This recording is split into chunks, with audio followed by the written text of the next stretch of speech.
Genau. Noch Super. 3 Minuten warte ich so ein bisschen, weil die Leute trudeln dann immer so ein. Hm?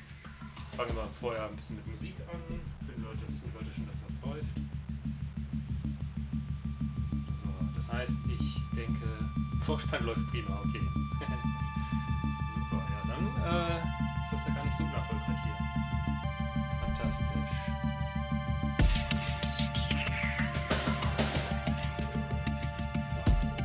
Kopfhörer was lauter.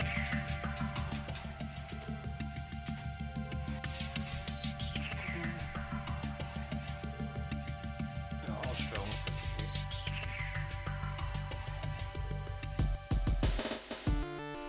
Ja, ich muss vielleicht mal gucken, welche Version ich von Loonies eigentlich auf dem Gerät habe. Ich habe nämlich meinen Kompakt-Flash-Reader noch nicht gefunden. Das heißt, es ist mal ein bisschen fuddelig, Sachen zu überspielen auf dem 386er. Ja. Aber eine und zwei Versionen habe ich da auf jeden Fall drauf. Ich glaube sogar die neueste mit den ganzen neuen Setups und so. Okay, ja. Ja, das Source ist leider noch ein bisschen veraltet, aber Das macht ja nichts. Kernkonzept gesehen, Ja. das gleiche. Wir können wahrscheinlich nur einen Bruchteil angucken, aber es wird bestimmt ganz lustig.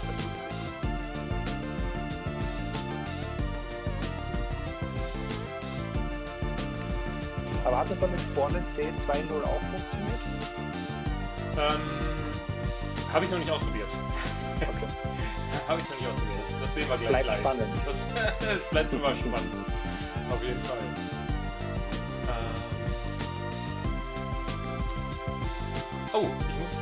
Ich brauche noch irgendwas, damit ich den Chat sehen kann. Ich kann den Chat auch gar nicht sehen. Checken wir mal.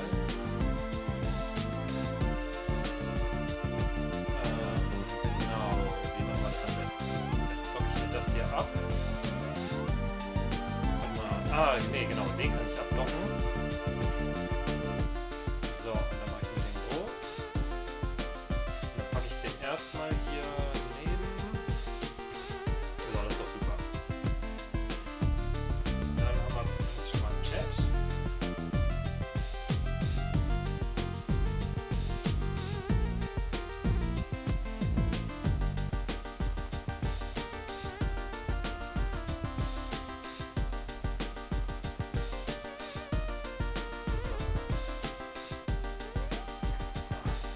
Ja, dich sehe ich auch noch, wenn ich hier.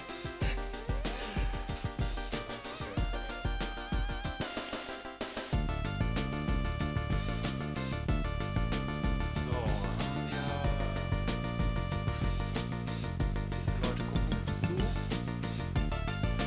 Okay, das werden gleich noch mal mehr wahrscheinlich. Viele kommen auch erst nach einer halben Stunde rein. Ja.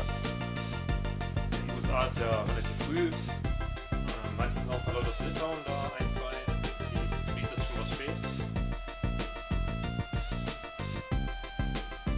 Ja, so die Abendtermine sind ja meistens so die international akzeptierten. Genau, weil jeder noch, hey, Tudels ist da, sehr gut.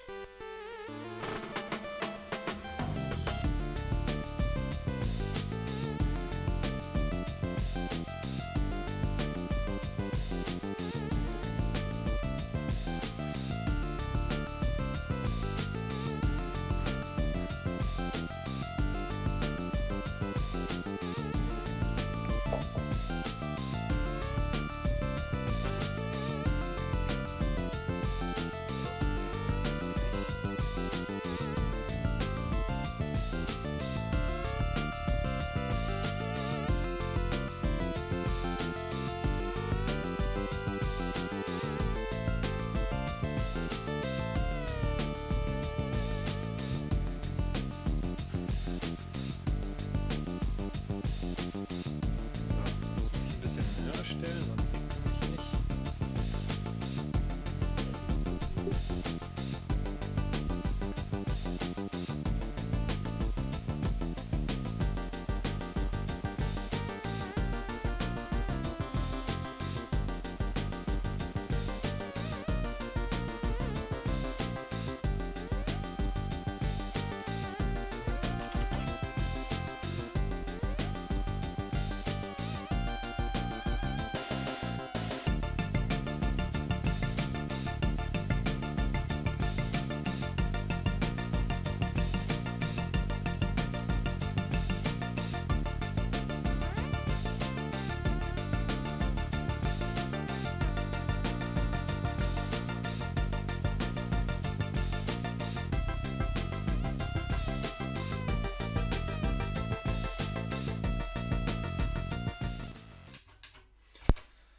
Okay, welcome and good evening to another lockdown Let's Code. This time with Thomas, aka THP, on the phone basically. I hope you can hear him. Say something, Thomas. Hello. At least the other Thomas said that he could hear you. So in a few seconds we hopefully get some feedback if this works, because this is a weird clutch together setup here with a lot of cables and software, and I tried it once and it worked, but you never know how it actually works out. All right, today's guest, THP, is a retro nerd like we all are, and he did a little game that we will have a look at in a second. And the game is called Loonies, and as far as I understood, it's a remake of a well-known game called Loonies or something. Yep. Yeah, exactly. I put myself on the right channel and TPH on the left channel, Thomas. That's correct. So here are a couple old releases, I think. Let me see if I got a new release as well on here. Otherwise, we can show that. Oh yeah, I think this is the latest release, I think, right? The release 61, and release 44 is an older release. Can you say a few words before I start the game, how you came to do it, and what was the idea behind that? So back in 2018, when I started writing the game, I was playing lots of the Luminous on the PS Vita, and then I thought, well, let's use that as a basis for creating a new DOS game. And one of the reasons for doing it was also to get a bit more involved with the OPL, like Adlib sound. Okay. So that was the first motivation. Then I added VGA and I took it from there. Okay. Do you have a background like in coding or something, or is it just your hobby? No, I'm like, my day job is coding, but a bit different things, of course. So yeah, writing games is mostly just my free time activity. Okay. And MS-DOS because you had an MS-DOS computer as a kid, or? Exactly, yes. Okay, yes. That makes sense. Okay, I think a lot of us here have some background in coding in the same way that you do. Okay, which version should I run? What do you think?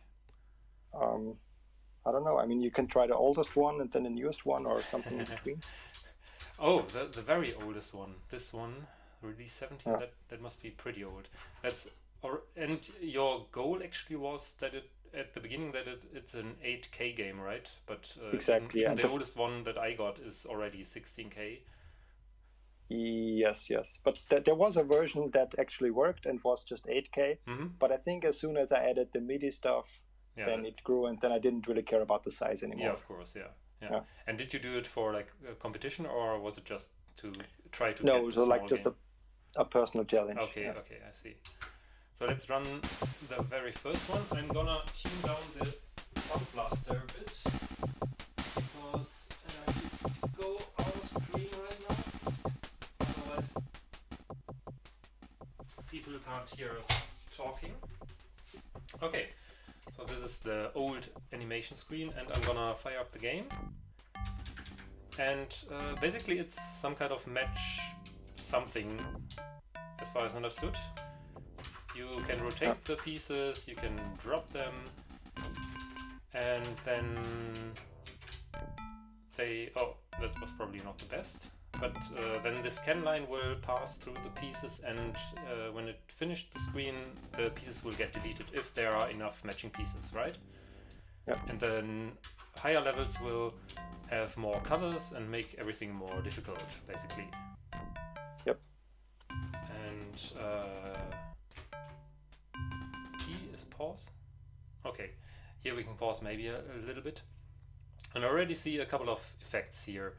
So the background is some kind of procedurally generated, I guess, and uses color cycling, VGA color cycling, I guess. Yeah. To make this happen.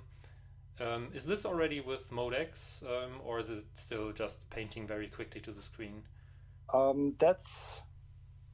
I I think that already has some stuff off screen that I copy in there, but it's not in mode X yet, so it's the 320 copying from memory by basically. 200. Yeah. Yeah. Okay. Okay. Yeah. The resolution as well. Okay. Also maybe mode Y or something. Okay. And okay.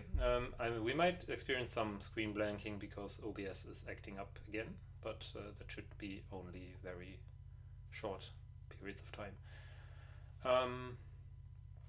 Okay, the text is probably a font that you put somewhere and are also drawing manually on the screen, because this doesn't look like the standard VGA font. Yeah, it's an 8x8 font, and it's actually blitted. So I blit it directly to the screen, and I check on the CPU side which pixels are opaque and which are not.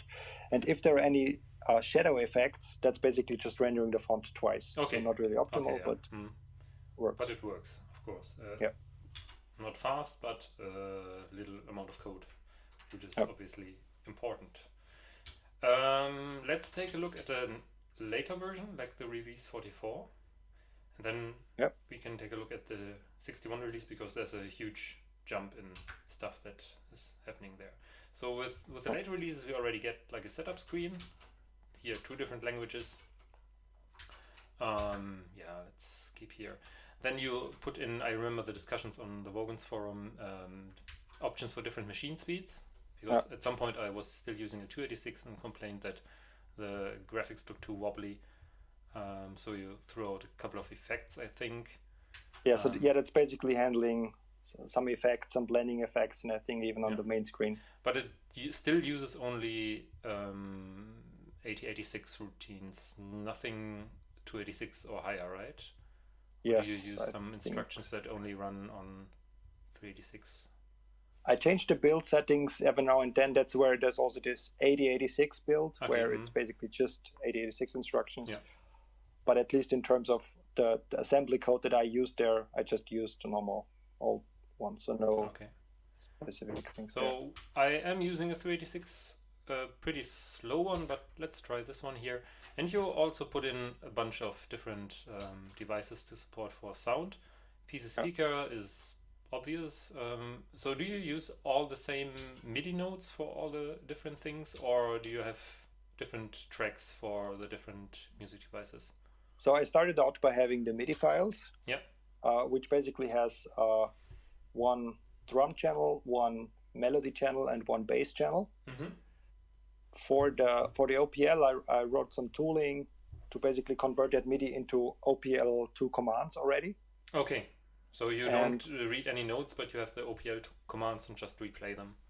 Yeah, that was easiest. I mean, I could just transform the MIDI directly into OPL at runtime, but I more or less pre-process it, and then also at runtime I basically just send data to the OPL port and don't have to do any decoding or setting of OPL registers. Of course. And for the PC speaker, I basically just take the MIDI file and only play the melody channel. Okay. And I think there I'd even do some tricks, because with MIDI you can play like a chord or something. Yeah, like you can play multiple notes at the same time. And there I think I just pick either the lowest one or the highest one so that it always sounds good. Otherwise, if you have polyphony and you pick the wrong one, it will jump and sound weird. Yeah, of course. Did you ever, I mean, there are games that play like 3-voice stuff on the PC speaker, like the early LucasArts adventures do that by really fast, quickly switching between the notes, like arpeggiating. That could be, of course, one thing that could improve the PC speaker sound, because PC speaker sounds lousy, basically, right? Yeah, it does. Yeah, and that's why I didn't spend too much time. Yeah, of course, it's just a gimmick, speaker, naturally. And I think Tandy also has basically Tandy has a natural three voices, but it has even more. It has volume envelopes and stuff like that. It's much better than the PC speaker, but that's something different as well. So OPL2 programming is something that I haven't done yet. It's still on my menu, basically, that I want to do. Also for my Let's Code series, because I think that belongs into any DOS game, because it's the most widespread thing for the old classic DOS games.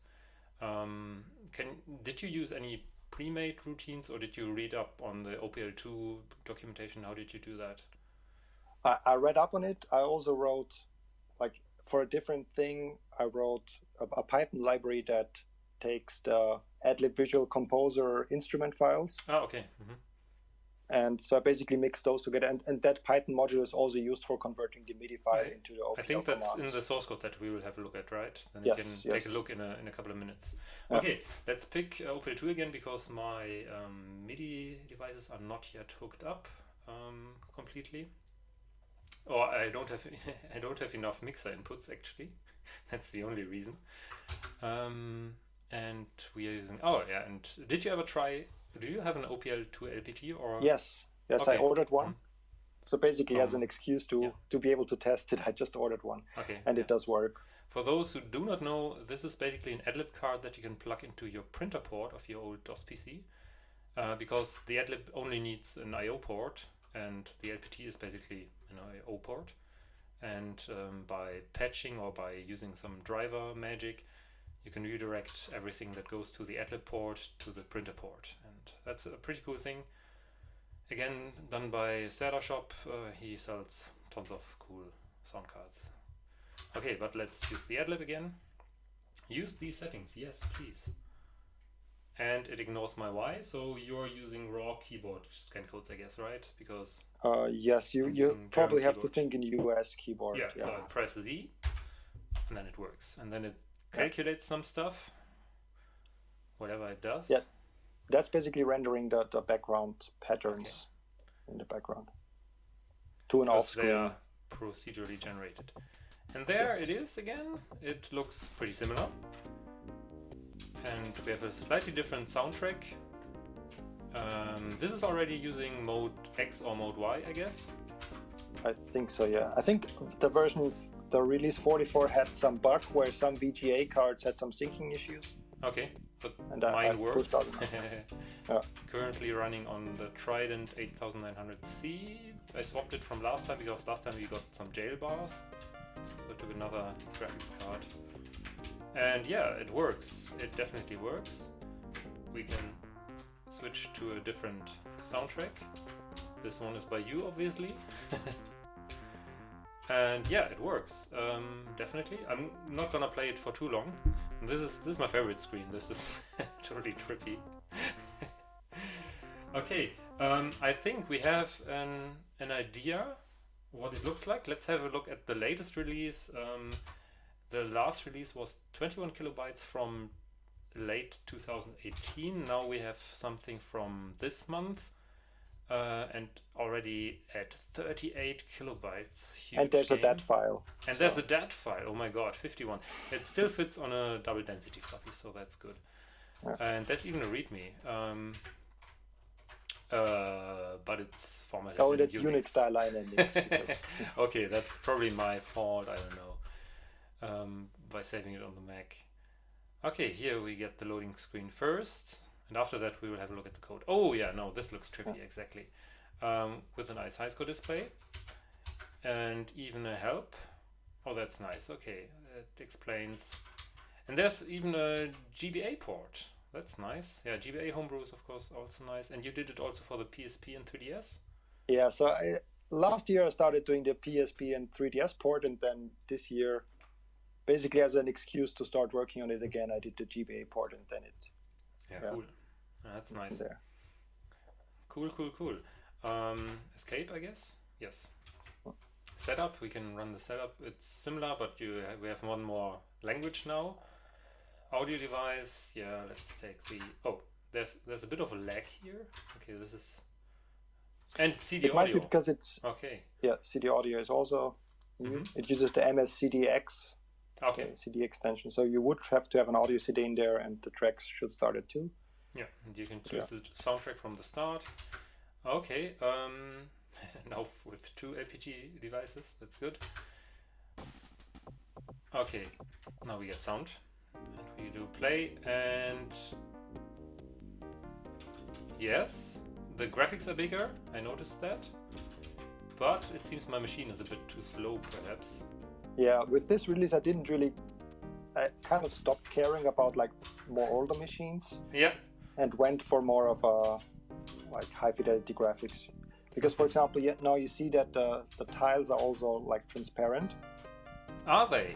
Oh, okay, yeah, I know what you mean. Like yeah. It's not the bounding rectangle. Yeah, of course. It's not anymore. a black rectangle, but you actually can see through the sprites. Yeah. Still, maybe we can find some stuff where we can optimize. Because I think a 386 should be able to do that faster. Definitely, yes.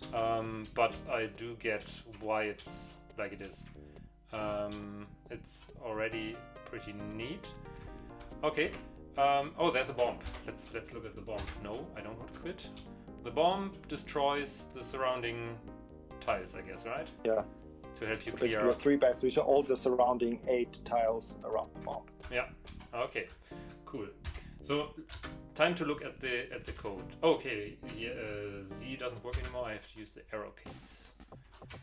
Okay, nice. So it's already pretty impressive because it uses so many techniques and especially for a hobby game. Let me switch over to the source code and then people need to tell me if they can see the screen, my screen. Can you you of course see my screen because I shared it with you. And I need to probably press the wrong button. Yes, I did. This should work, and I need to have somehow the chat. So we will go into full screen again, and I'm gonna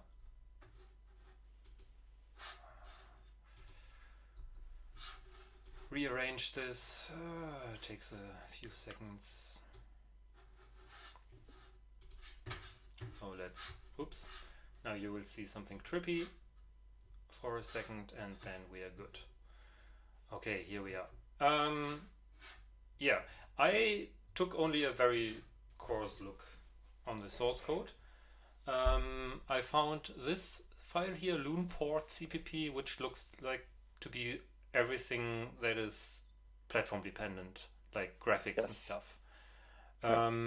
There's more, of course. There is audio stuff, font, which is probably a big header file with binary data, yes, exactly, for the 8x8 font.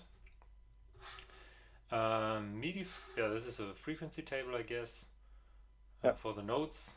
This is probably something that you always need for the Adlib, I guess. No, I think that's for the PC speaker. Oh, okay. Yeah. Probably for both, maybe? Well, the Adlib data is actually something that I pre-calculate, so I just have, okay. Mm-hmm.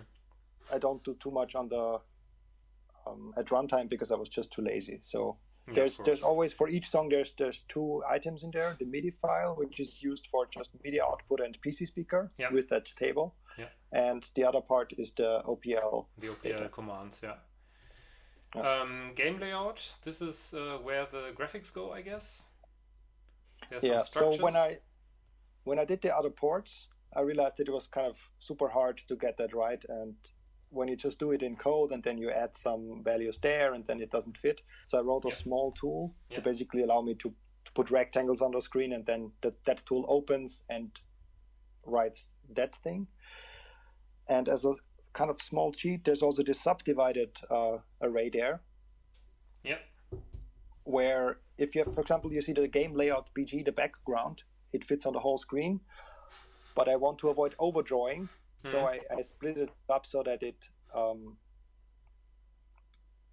basically it's just a minimal amount of rectangles, so there's no overdraw. Okay, good. Yeah, this is all the positions of the different rectangles. Okay, fine. Then those were the ones for DOS and similar for SDL. For those who do not know, SDL is an abstraction layer for all kinds of platforms, which gives you like graphics, sound, and whatever abstractions, so that you code only for the SDL library. It's similar to Direct3D or DirectX or such things, and it can actually encapsulate that as well. But you can code for Windows, Linux, Mac, whatever, and you just have to know about SDL, right? And this you did probably for the PSP and the other ports, I guess. Yeah, well, the SDL I just use on a desktop, so it's mostly for development. Okay. So when I'm working on the game, I don't want to always recompile for DOS and play it on DOS. Most of the iterations just work by building it on macOS or on Linux and just playing it there. Yeah.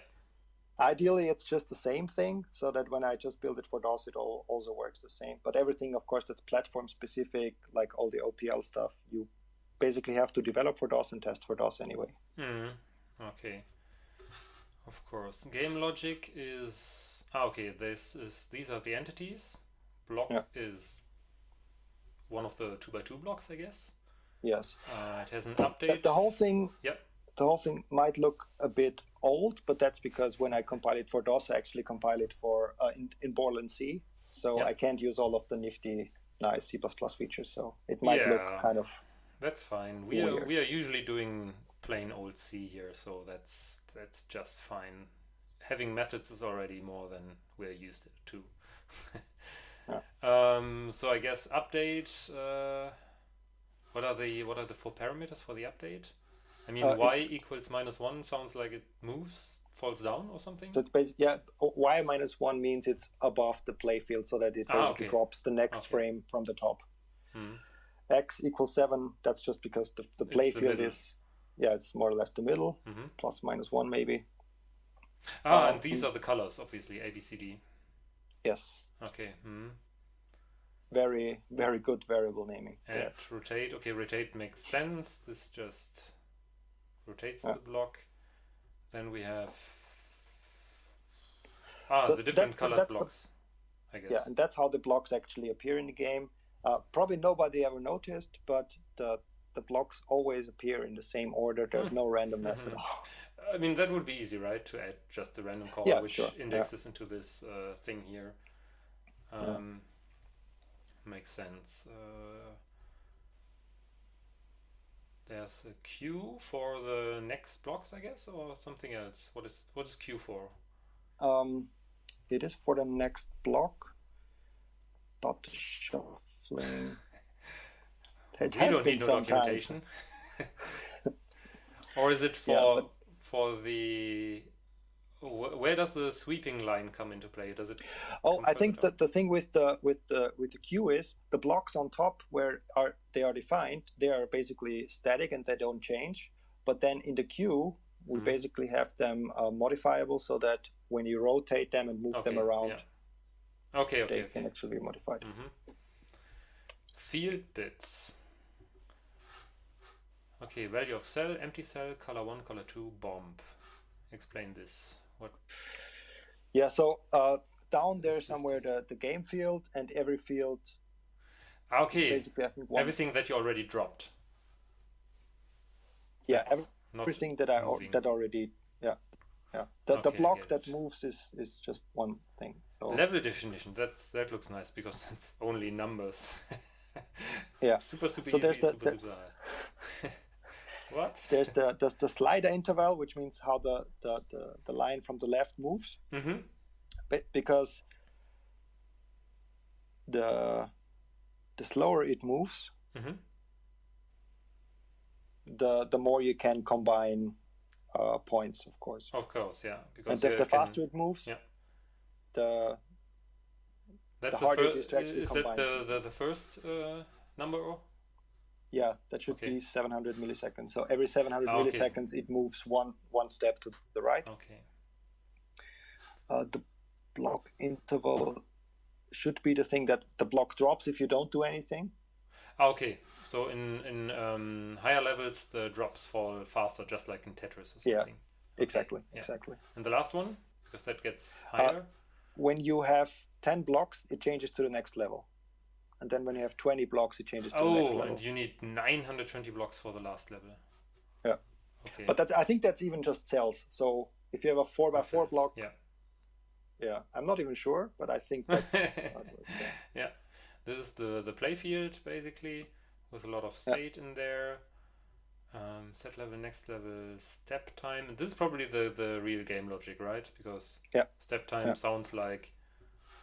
can we... It's called once per... we can whatever logic step it is. Okay. So the animation does a step basically, and it can return false, I guess, when game over or something. Yeah. So I think there's timestep.h somewhere. Okay. Where usually down here. I would do it in such a way that I have like a lambda or something. But there it's basically just you tell it how often it should step. And with update, you basically give it some more time and it accumulates. And when you step, it just removes that and returns true. Yeah. So that it's decoupled from the frame rate. Okay, yeah, I guess I get it. But why? Okay, but I don't get why it's in the in a while loop.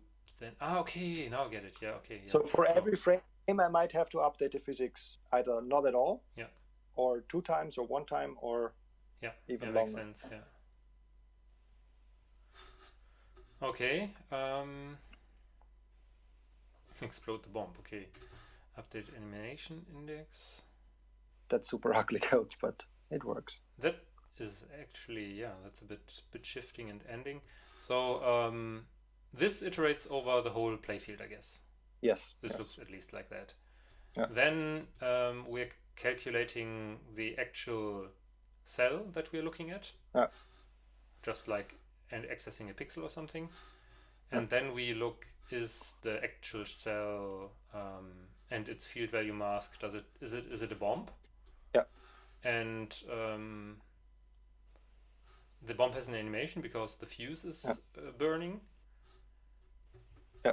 And so we put all of that into this single byte or into a single short. Actually, that's fine. Yeah, there's a bit more of this, and if animation now reaches 0, the bomb explodes.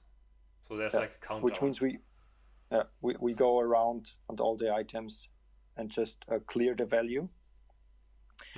And so that means that the field is clear, and I also set the dirty flag because I try to only redraw those cells when they need to be redrawn. Where's the dirty flag? It's field dirty, yes. Okay, this is so that you don't have to redraw the whole screen, the whole stuff. The field, the play field, but only those where an actual update is needed, which is of course more efficient. Of course, the tricky thing there is you have to get that right. If you forget to do that, it might be that the field updates properly internally, but you don't see it because we are never redrawing it. Naturally. This here lets the bomb explode, you say? Well, it clears this clears, that's what you were saying, the 8 surrounding cells, because that's 1 to the left, or 1 to the top and 1 to the bottom, and the same with left and right. And this clears all 8 cells. The field is cleared, okay. What does field high mean? A high is when it's highlighted by the line. So it's those fields are kind of queued to be cleared when the line finishes its move. Okay. So high just means it's kind of highlighted or it. Okay. And if it is not supposed to be exploding, then we're just drawing the next bomb animation. Yeah. And this does. So that's basically just for the bomb. That's more or less only for the bomb, the step time. Yes. Yeah. I mean that while loop. Yeah, of course. But there is more. We are also doing step fall. That's probably for the falling blocks. Step slider for the line that sweeps, and step block for. We'll have to check. We have to check. Okay, step slider. Let's ignore that for now. Block actually moves the block that drops from the top, like the current one that you're moving. Step fall, because if something explodes or something, then you have to move those. Fall is just falling. Okay. These are the falling fields basically that are already set, and block is the 2x2 thing that's falling down. Because falling might happen if a bomb explodes, or if the sweeper or deletes if the sweeper stuff. clears it. Yeah. Exactly. Of course. Yeah, that makes sense. Okay. And it's interesting that you have 4 while loops for the steps of each, because they have different, of course they have different update intervals depending on the difficulty. Yeah, that's why, of course. And step time is called once per frame, or is it timer should be based? called once per frame, I think. Okay, because that does make sense. Yeah. And I mean those time steps and then the calling, you could basically just create timers for each of those. Yeah. But this way, you don't really have to care about all the timers and getting different interrupts from DOS. Yeah, no. And also it's kind of more deterministic, because you know which part. No, I think this is fine. Yeah, this is fine. Yeah. Let's skip the new block. I want to see the step. Let's see the step slider. So this clear at slider X. What does clear at do? I think that should set the dirty flags. I think if you command click, it should bring you there. If I can do that. No, it can't pass this. Do you know where it's I think or is it here? It should be It should be just a member method of the same class. Yeah, somewhere in the same file. What was it called? Clear at. Clear at. See, yeah, here it is. Yeah, I think it just sets the dirty bits. Yeah. Field clear and field dirty. Both are set. If it's clear, it's set. I think that's if it was not to be cleared, then it is now to be cleared, I would say. Yeah. I don't even remember. But the thing is, if I draw if the line moves from the left, then basically I have to redraw all the blocks that the line was on top. I could do it in a different way. I just decided the line basically marks all the blocks it sweeps over as dirty. So that was the easiest way. We could optimize that in the sense that the line remembers what it overdraw, so that when the line moves, you put the old pixels back in. But when the line moves again, the blocks behind the line could also have moved. So it's kind of tricky. I see. But it's not. I mean, the other thing when the line moves is more interesting. That's basically just getting the dirty flags in the right spot so that it moves. Okay. I would like to have a look. This is mostly game code. This is portable. This runs the same on everything. But I want to look at the DOS part, because we're doing DOS stuff here. And this is the Loon port CPP in the platform DOS subfolder. We could start at the loonport.h. Okay. Yeah. Just to see what we kind of or how it's structured. What every platform needs to provide. So there's some ugly ball stuff. That's fine. Yeah. For the event types, I basically modeled it mostly after SDL.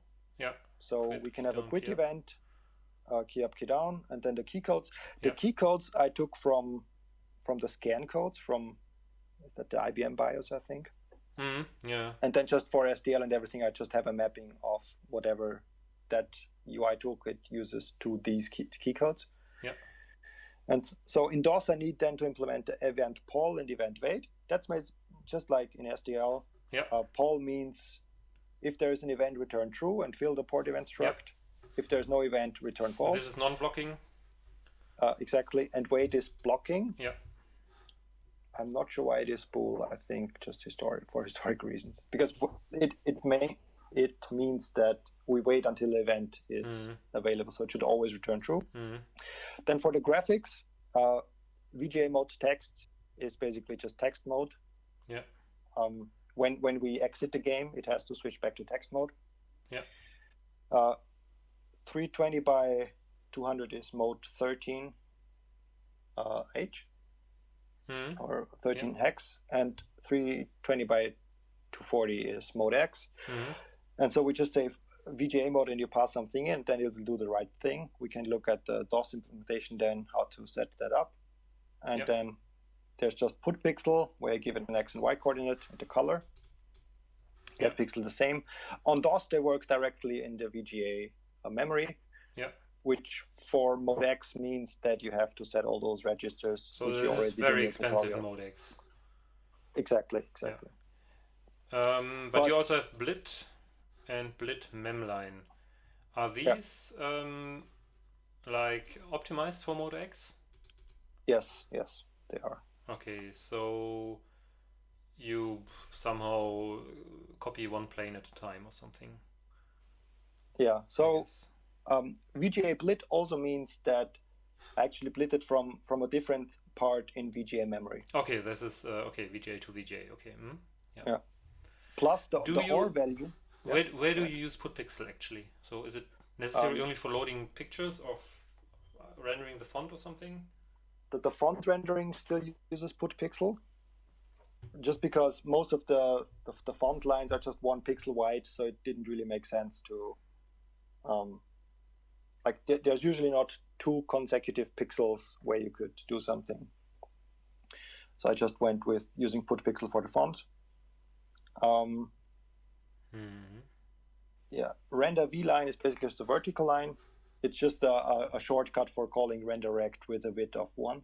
Okay, yeah, that's for the sweeping line, yeah. Exactly. Yeah. VGA scroll. For some areas, use double buffering. Yeah. So if I pass y0, I get the first page. Okay. And if I pass y with y equals 240 or 240, yeah, exactly. You can swap to the next also, page. Also, when the bomb explodes, I just wiggle it around with some small values so that it looks like the screen is shaking. I didn't even notice. Yeah, okay. Yeah. VGA waits for v-blank. Yeah, naturally. Clear bytes does some optimized setting of the bytes to 0. Yeah. And y basically has this y offset. So if I want to just clear the second page, I can pass in 240 there. And that's the right thing.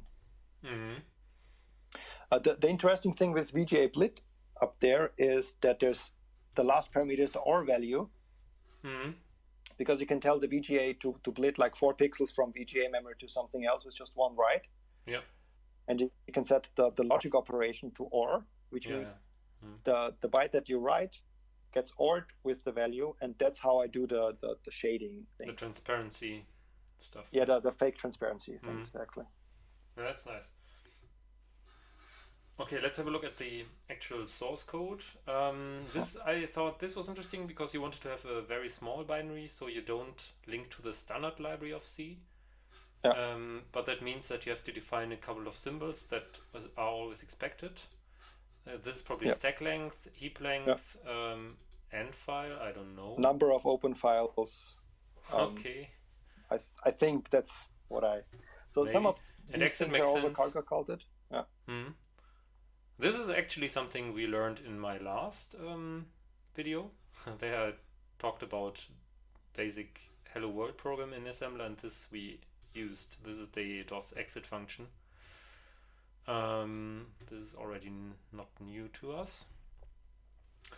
Yeah, and exit and pure and stuff like that. Yeah, that's fine. And that's mostly old things from when I wanted to make this 8K binary. Yeah. I guess these days you would just link in the standard library and remove all that. Yeah, of course. But it's still interesting to see that. Especially I thought something like save file, because this can save like the high score file, I guess. Yes. Anything smaller than 64K, I guess, because we write length and into a 16-bit register, so it can't be any more than 64K. So we didn't talk about this yet, but I guess that function 3c is probably opening a file. It's open file in DOS, yes. Open file. CX, I don't know. Some flags maybe. DX it might be the file read name. mode. The read modes, yeah, maybe. Maybe, I don't know. We can have a look somewhere. Need to put this, let me put this right next so that we don't see the weird stuff. Interrupt services, DOS services, and this was which one? I think open should be 3C. Create file using handle. Okay. This okay. file attribute. Yeah, you're right. File attributes, which could be read-only, hidden system, etc., etc. But we want just a simple file. And I'm always scrolling to the wrong direction. So we move the offset of the file name. DS will be correctly set, I guess. And carry flag will be set if there's an error, it seems. Yeah, carry flag equals 0 if successful, 1 if error. Okay. So for all who do not know, this stands for jump if carry flag is set. So there's a special flag register on the 86 CPUs. And the J instructions are basically the ifs or the jump instructions which test for something and then jump to a label. And this means jump if carry flag was set. And there's an error label which will simply return false, which means I couldn't write because write protect or disk error or whatever.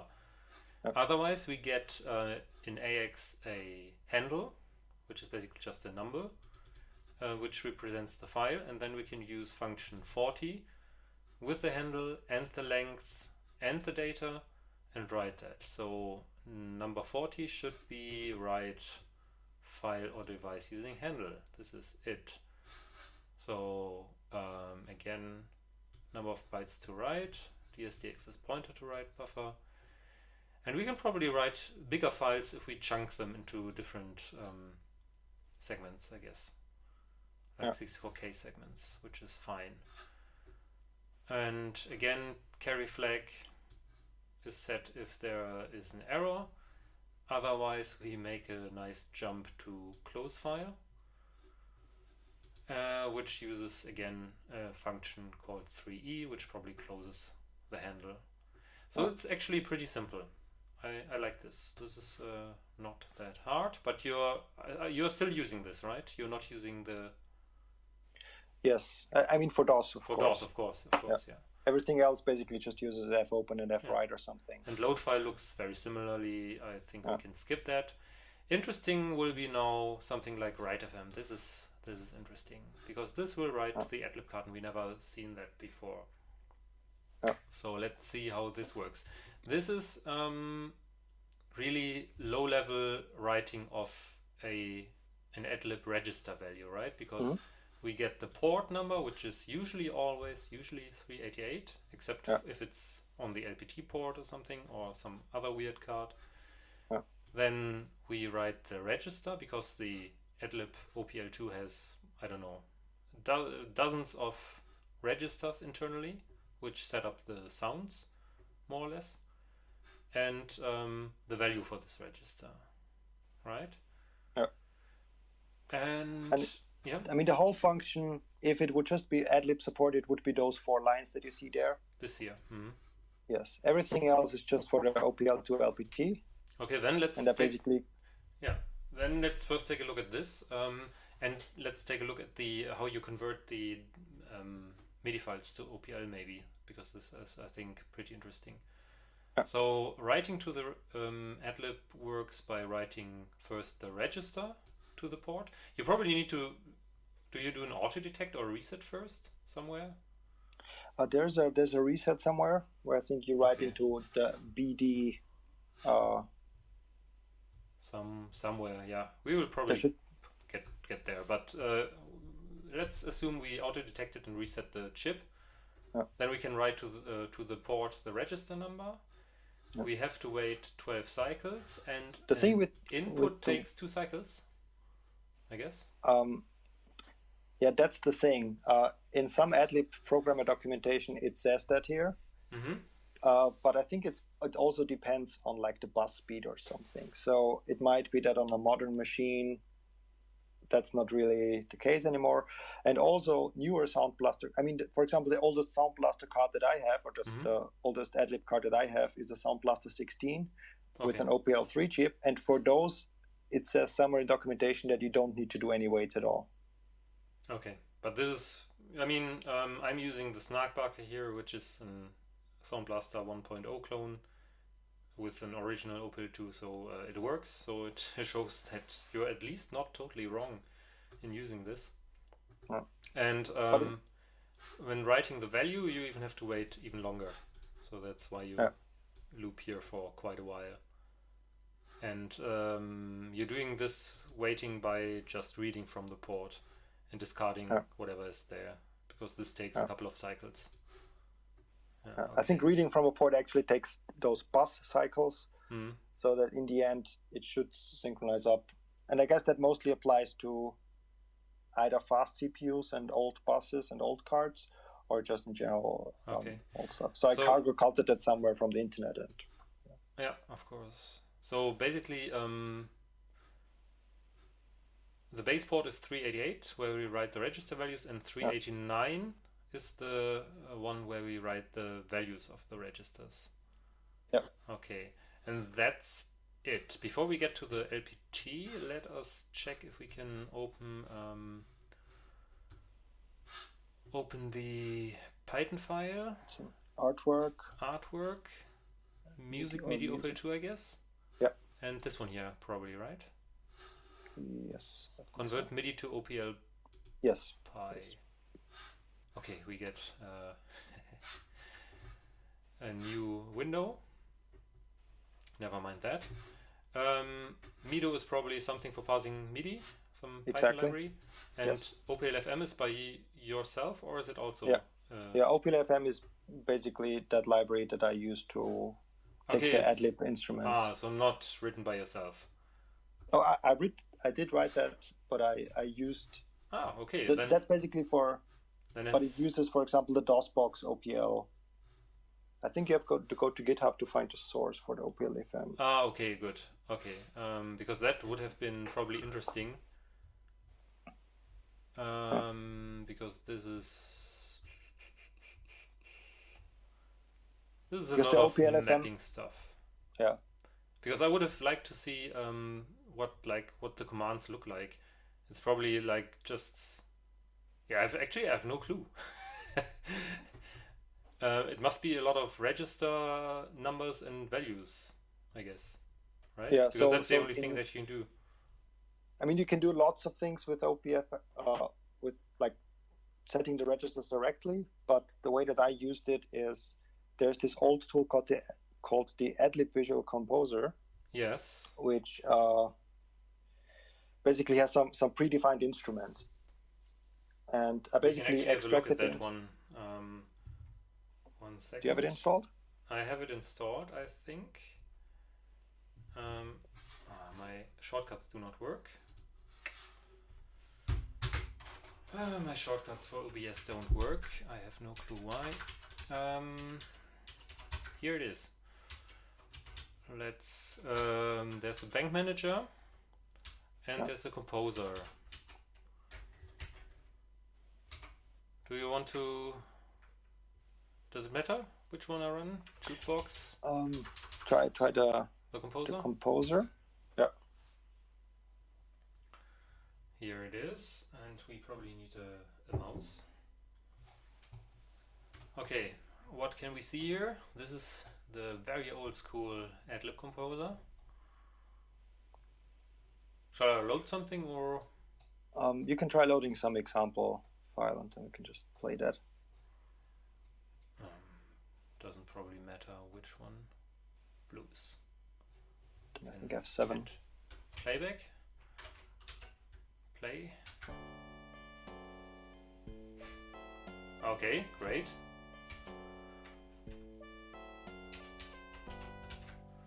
Okay, so this is basically the definitions of one voice. These are the notes that are played, and you see the piano roll on the left. And you're using the instrument banks. Yeah. So you also see there, there's this 1, 2, 3, 4, 5, 6. Those are the channels. These are the channels plus the drums. The drums, for the percussions, yeah.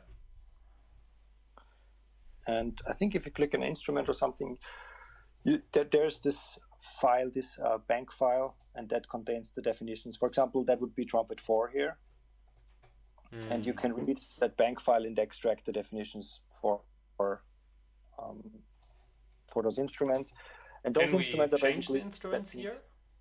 I can change the instrument bank file, yes. I think if you click on instr, maybe somewhere there it was, or just on the arrow next to trumpet. No, then I can edit. You might have to type it in, yeah. I have no clue what it's doing here. Display instrument, X per beat option, or I think there was also a different executable actually. Huh. So there's the instrument maker here. I think this is probably the right tool. And there you can probably, this looks more like what I know. Exactly, yeah. Because for those who don't know how the Adlib works, how FM synthesis works, the Adlib uses the OPL2 by Yamaha, which is a frequency modulation synthesizer which uses 2 sine waves. The first sine wave modulates the next sine wave, and you can change the attack, that is the speed in which the volume ramps up of the sine wave, the decay, which is how fast it gets quiet again, sustain is how long it will stay on one volume, and release is a first lowering of the volume basically.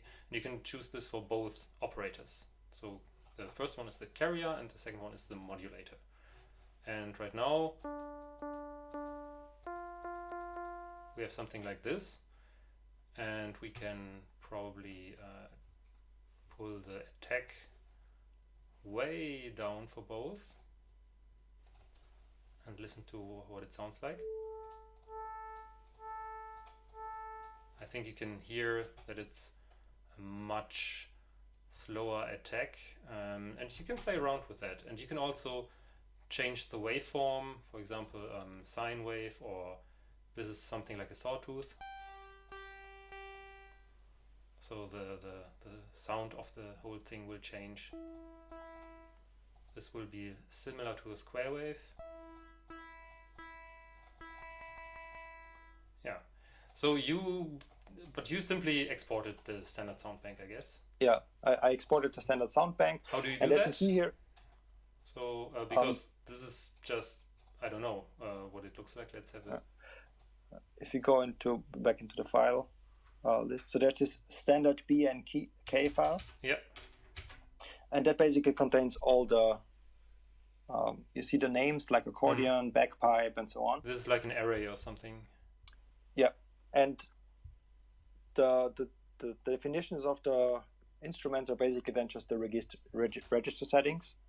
Okay, so these are the smiley faces, and the other stuff are basically the register values. Binary data. I think there's this somewhere in some old wiki. There's the documentation of how that works. And so I just took that standard bank because I didn't want to spend too much time actually doing my own instruments. Of course. So I just started with those instruments, and they sounded quite Adlib-ish. Naturally, yes. Yeah. Of course, I think the music trackers and some of the best Adlib music, they actually change some of these parameters on the fly. In my case, I just load the instrument definition once and then just play notes on that instrument, which is some other registers in the Adlib. Of course.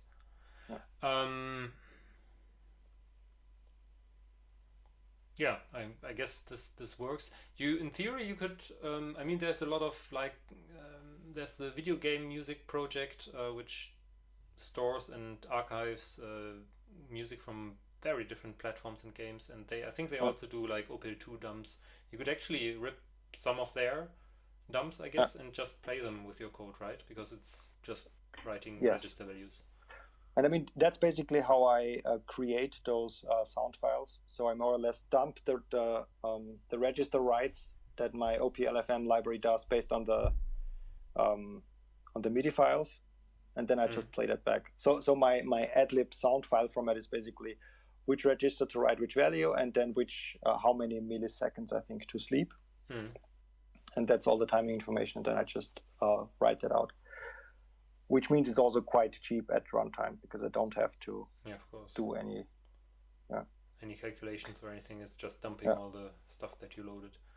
Yeah. Also, what I have to do is the OPL2 only has, I think, with the drums, you only have 6 channels, as you saw in the Visual Composer. Exactly. So if I want to play maybe 3 melody notes and 3 bass notes or something, I have to make sure if those notes are sustained for a bit longer that I assign the right channels. And that's also something I do offline, so I don't have to care about that at runtime.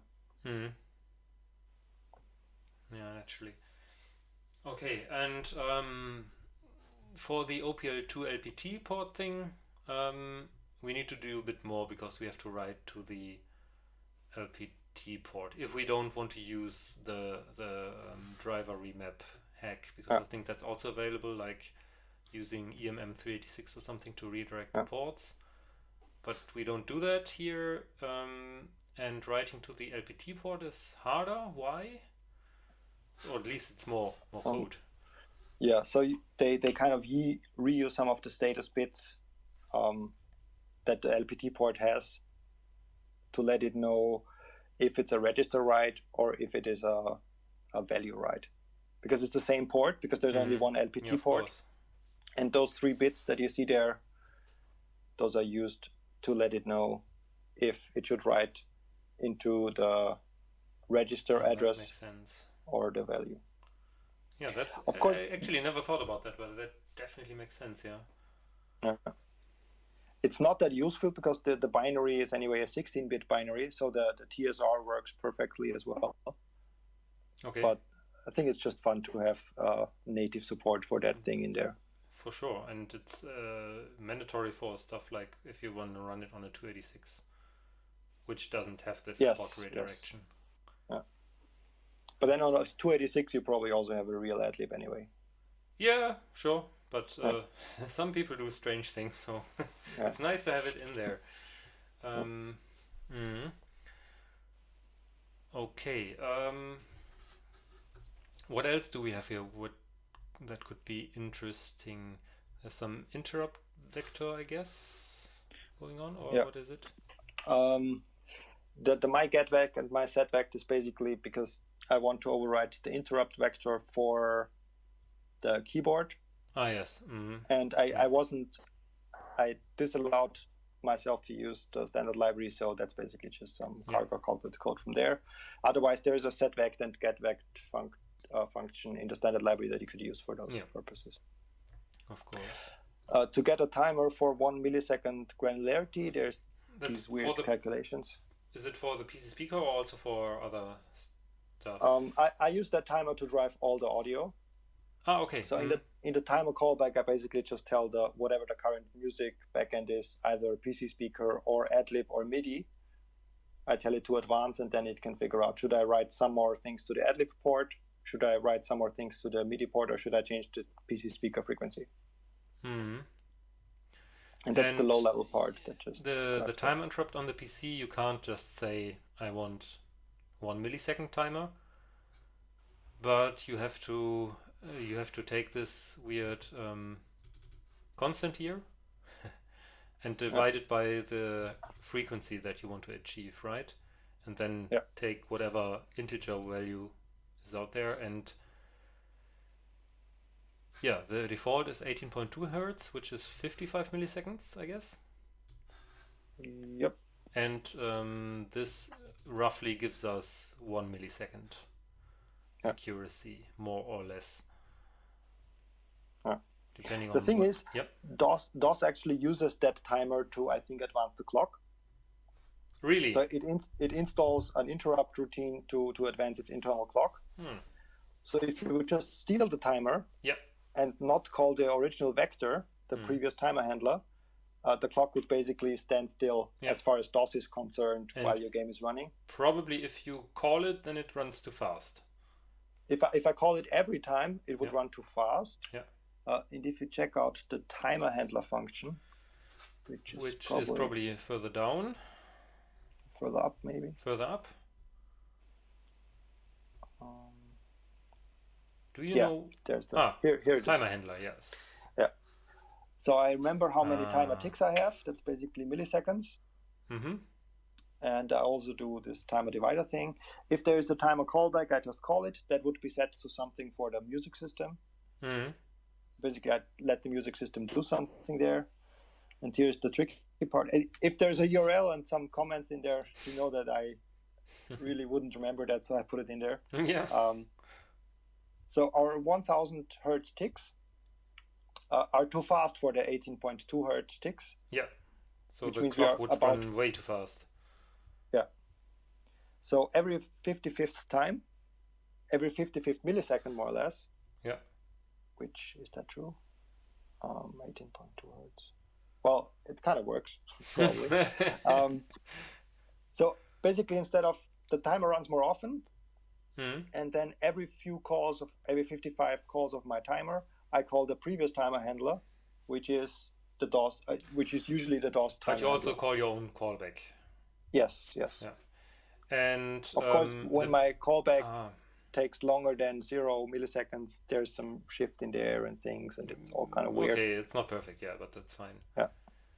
But on average, you will still call it the right number of times. Yeah. And this is to acknowledge the interrupt, I guess, and the previous timer handler does that already, so we don't do that twice, I guess. Exactly. I think it locks up if you do it twice or something. There was something. Probably.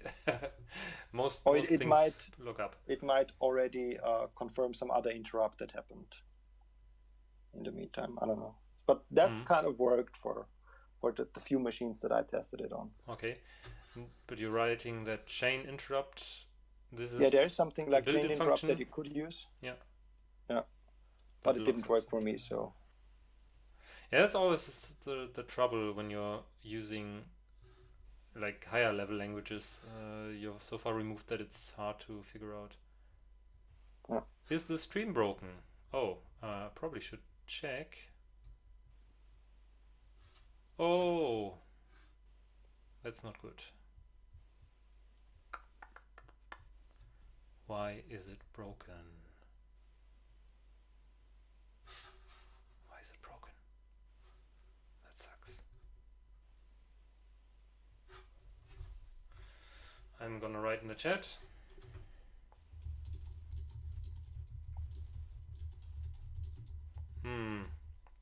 That kind of sucks. I think it shows a green screen on YouTube. Green screen? Moment. Or it's loading something.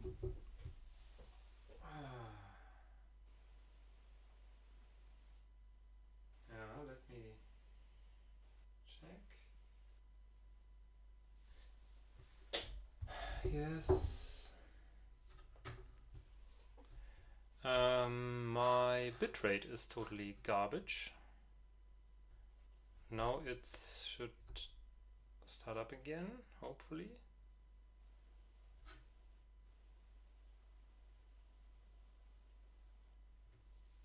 There is something now, but I'm not sure if it's live or not.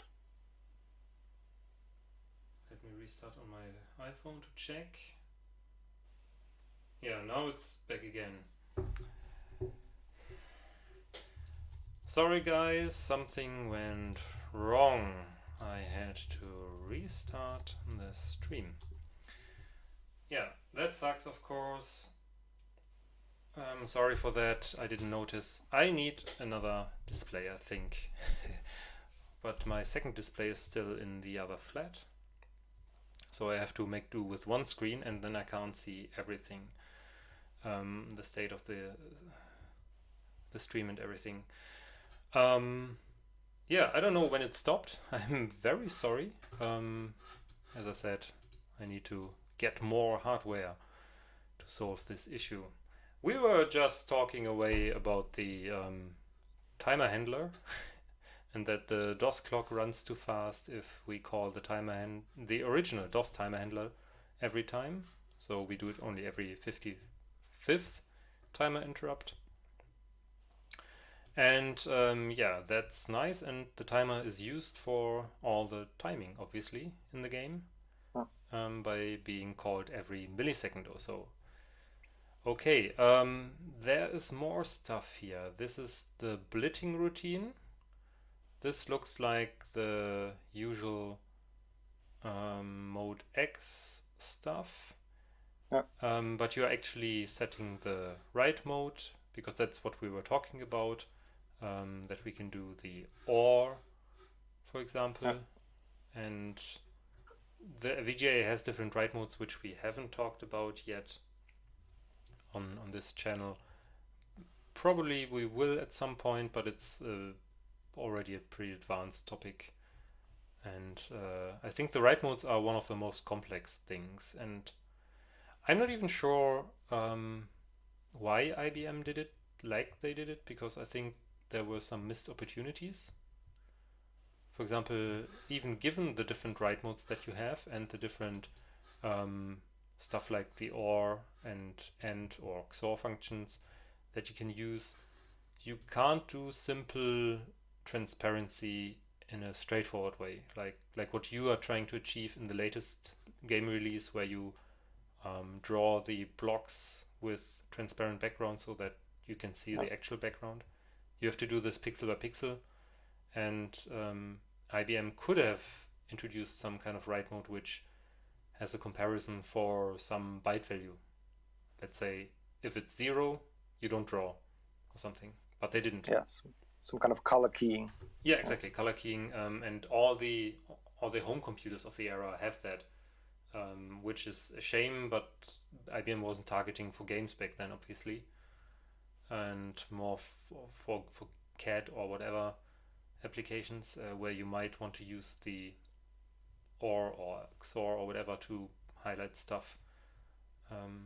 Yeah, but it's definitely a missed opportunity, and that's something that annoys me to no end, because having only this one feature would have made the PC a much better gaming machine back in the day, I think. Of course, with the introduction of the Windows accelerators, Windows 3.1.95, this became a moot point because those had those functions, but for DOS we didn't have that. Okay, so this is just simply more or less the stuff that we already know, except that it's mostly assembler, except for the writing of the registers. I mean, something that's interesting there, or that I find interesting, is that if I'm on a 4-pixel boundary, I can usually just set the mask to all 4 pixels and just start blitting. But if I'm not, I just handle the left column and the right column separately, so that in the center I can still do this 4 pixel per write blitting. Okay. But I handle, and for every scan line, it might be that the left column I do something there, and the right column I need to do something there. But in the center, it's always those 4 pixels, so I don't need to care in the loop about the mask. Okay. Yeah. So you mostly do copy stuff from VGA memory to VGA memory, right? Yes. This is the VGA blit. Do you also have something to copy from system memory to VGA memory? Yes. Yeah.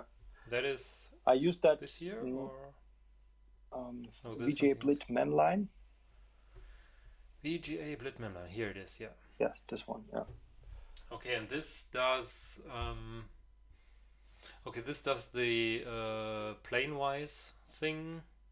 Yeah. Again, the first, if we are not on a 4-pixel boundary, I just put those pixels these pixels manually in there, which means lots of mask setting. But then, as soon as I'm done, and I basically modify the X and the data and the W, the width, at the end of this if block, so that when I arrive at line number 708 or what it is, then I know that I'm on a 4-pixel boundary.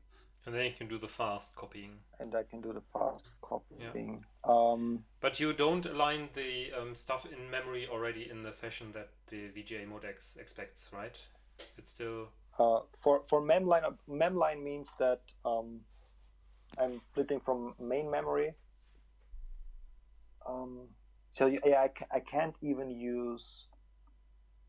Yeah, exactly. For that, I can't even use the 4-byte write, like one write for 4 pixels. I have to modify the mask all the time, which is in line 713, because I'm actually copying from main memory. But at least I don't have to do line number 710 with every write. So it's a bit faster than the put pixel, more or less. Because in my code, actually, now that I read it again, the for loop is only for the 4 planes. This is for the 4 planes, exactly. Yeah. Yeah. So plane by plane, I copy the rest of the line in there. But now I'm trying to figure out VGA plus offset. Okay, this is the page that you're writing to. This could be the start of the VGA or with the second page for page flipping. It also contains the line already. And input, exactly, input plus equals 4. And here is where I did some optimization already in my code, because you can already put the graphics into main memory in the same way that the VGA expects it, so that you can do like 16 or even 32-bit writes on 386s, because you're doing basically 1 byte write here, right? Yes. Which, especially if you do it in assembler, from what I heard, can be pretty fast still with rep stores B or something. But it's still slow because you're doing 8-bit operations instead of 16-bit. And if I did it this way that I rearranged the pixels so that they are already in this weird interleaved plane mode. And you can actually mem copy 1 line at a time, more or less. And then you have to switch. Is that planes. 1 line or 1 plane? Actually, 1 plane. Of course, 1 plane, yeah. But also, you could even. Oh yeah, so I don't. It depends if you do full screen. If you do full screen blitz, if you do full screen blitz, you can even do mem copy over the whole thing per plane. So you need only 4 mem copies. Yeah. But usually you want to do like a rectangular blit, and then you need to do 1 mem copy per line. That's true. Basically de-interleaving the plane data. Yeah, but this only works if you don't move it pixel-wise, or you have to have 4 copies, like what you're doing up here, right? Because up here you are manually handling the border, and in my case you would need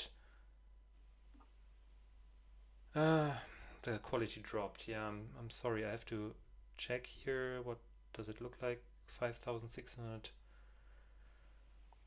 It says very good. I'm sorry, Thomas, that you have bad experience. Can you crank up the resolution? Because both YouTube Studio and OBS says it's fine.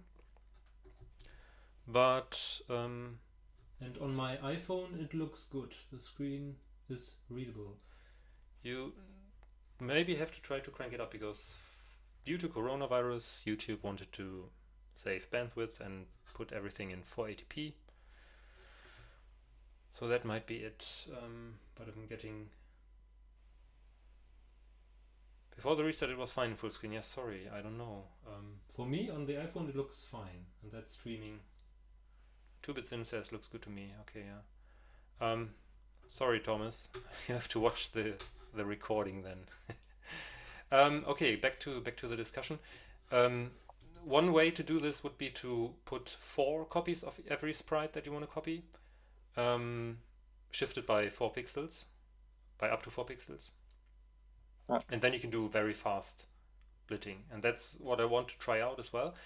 There's still the problem of transparency, because this doesn't handle transparent sprites, and that sort of sucks, which is fine for some games where you have a black background or something. Hey, Jim Leonard is also here. Welcome. Nice to meet you here. And actually on Twitter, Jim asked if we have some questions regarding DOS programming and stuff like that. And that's the one question I put to him, because it's about the VGA transparency. That's something that really, really annoys me. And that all the other home computers do so much better. But yeah, this should already be much faster than everything doing like single pixel stuff. Okay, do we have something where you do the transparency handling? But this is the old source code. I think it's not in here yet, right?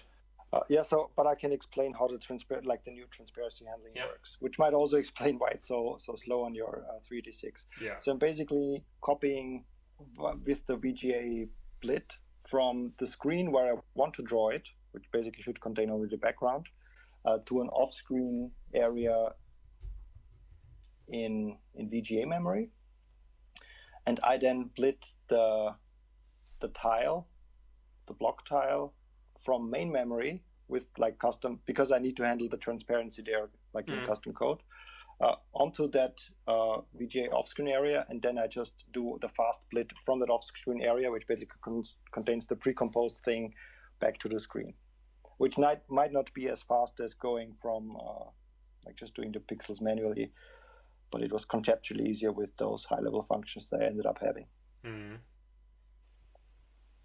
But it's a good point with VGA blit memline.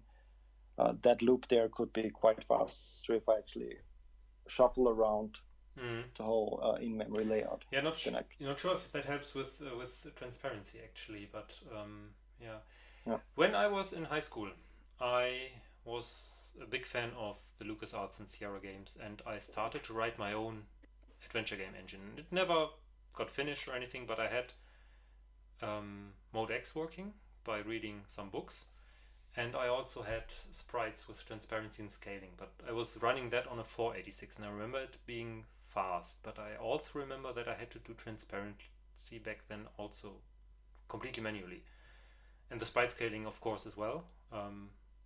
I discovered linear interpolation by myself, because in maths they didn't teach us that, but I think even back then it was fast enough for like if you had 2 or 3 sprites on the screen.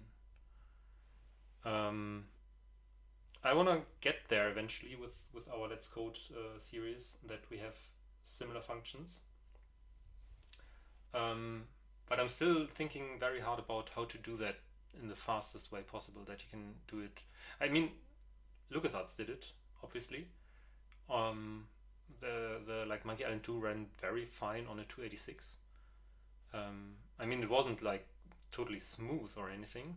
They had only few frames of animation per second, and the scrolling wasn't smooth at all. But they definitely did that. Maybe one should investigate how they did it actually. But I guess yeah. They probably were very smart about which part of the screen to update. Yeah. And I mean, all those games, they were basically written once, and then using SCUM, they basically just had to write an interpreter and a renderer for all these things. More or less, yeah. I know that they did special stuff in the early games, like for the C64. They did a lot of trickery to get the sprites running and stuff like that. But that was for the C64. I think for PC it was probably just pure pixel plotting, because there were no sprites. Yeah. But yeah, that's, as I said, that's something that still bugs me. And the fastest code is always the one that doesn't have to run. So just trying to do less and less is usually the way to go forward. And yeah, I think this is probably already pretty fast, at least for C++ code. We could probably optimize it by rewriting it in assembler, throw out stuff that C++ think it's necessary, etc., etc. But this at least is readable, to me at least. Yeah, that's fine. I think the VGA blit memline is mostly just used in the main screen, where there's this fake 3D effect. Okay. I mean, if you can quickly fire up the main menu of the release 44 again, we can quickly. Of course we can, but I have to go to my stupid screen here. Here we are. No, over here. This one. Yeah, I guess you could just enter the main menu.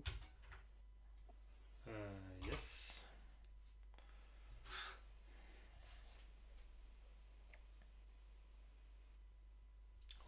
Waiting.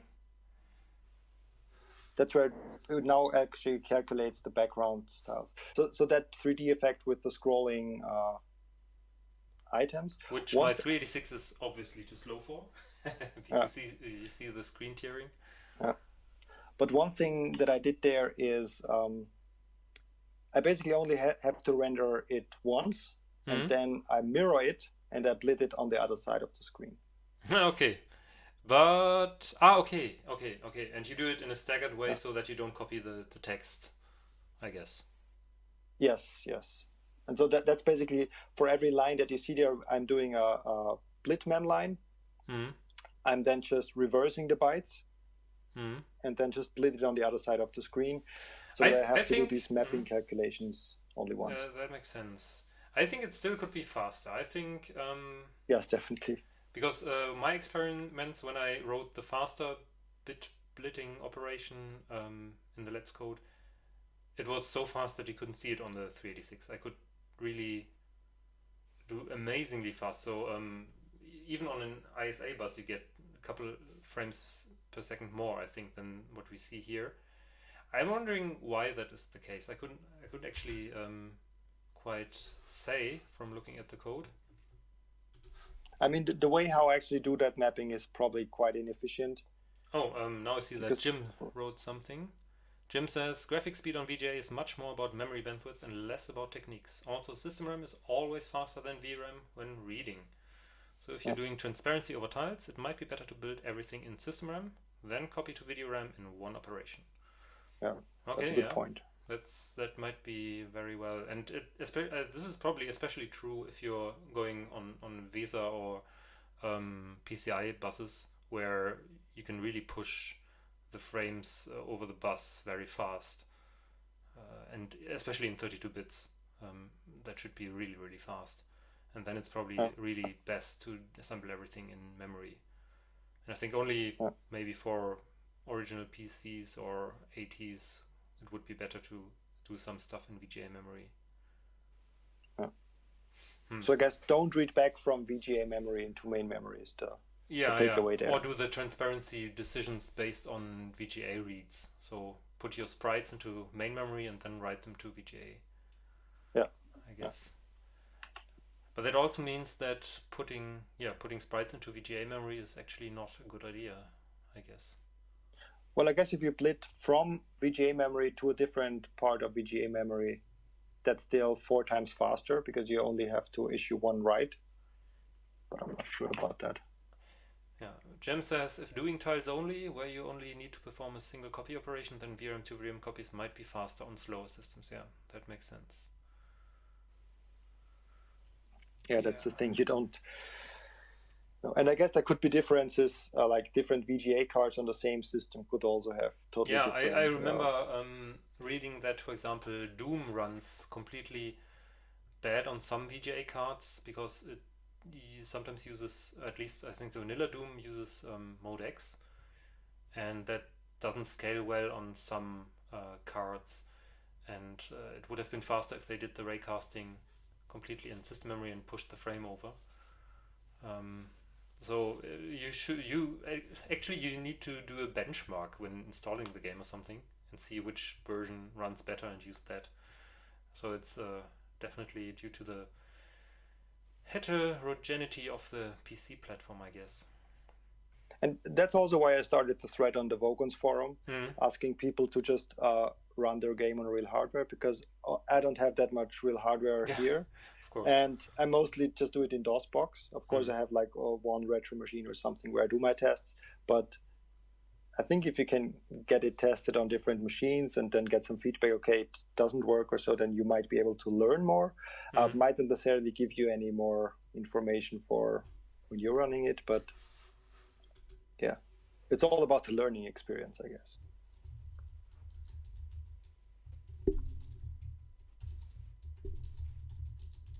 Okay, I think there's a problem with the stream again. Yeah. Restarted. I need to figure out what this Maybe is it's about. do you think it's the low latency thing? No, because I mean I can switch that. Let me check that. Let me switch. Oh no, I can't switch it now. No, I can't switch it now. Okay. I have to quit the stream. But when I restart OBS, it recovers, which is a bit annoying. So I would have guessed that it's an OBS problem. But for next time, I will switch back to the medium latency. and see if that helps.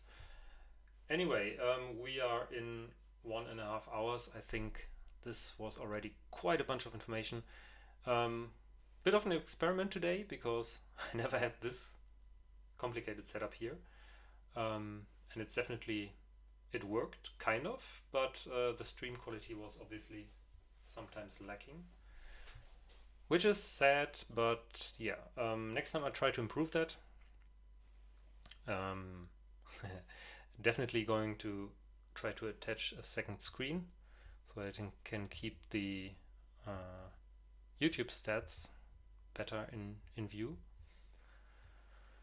Yeah, but I definitely had some fun and learned quite a bit on how you did your stuff, and it's not that different from what we are doing here on the Let's Code series.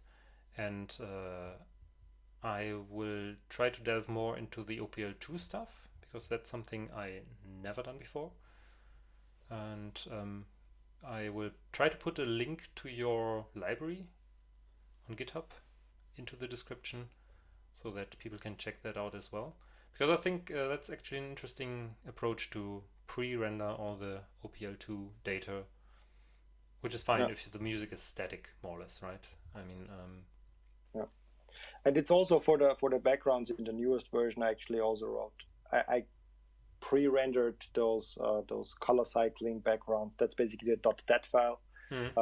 Because then I don't have to care about doing that in DOS code. I can just use whatever machine I have, and the code can take as long as I want, because I just render out the .dat file and then I can load that at runtime. So doing everything that you can, not at runtime, but at build time or before runtime, usually a good idea in my experience.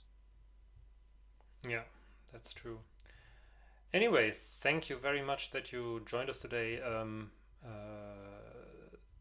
Can people download your game from somewhere? Basically on the, I think on the Vogons side, right? Yes. And if you just search for, where do I have it? Here. Exactly. Yes. I will put this link into the video description. This is the thread actually where you announced this already 1.5 years ago, and I guess somewhere at the end is also the latest release of the game. Yes. Is the source available, or is it just for us here in the stream? I think we should put the source that we had on the stream. We should put that online somewhere. Okay. I eventually want to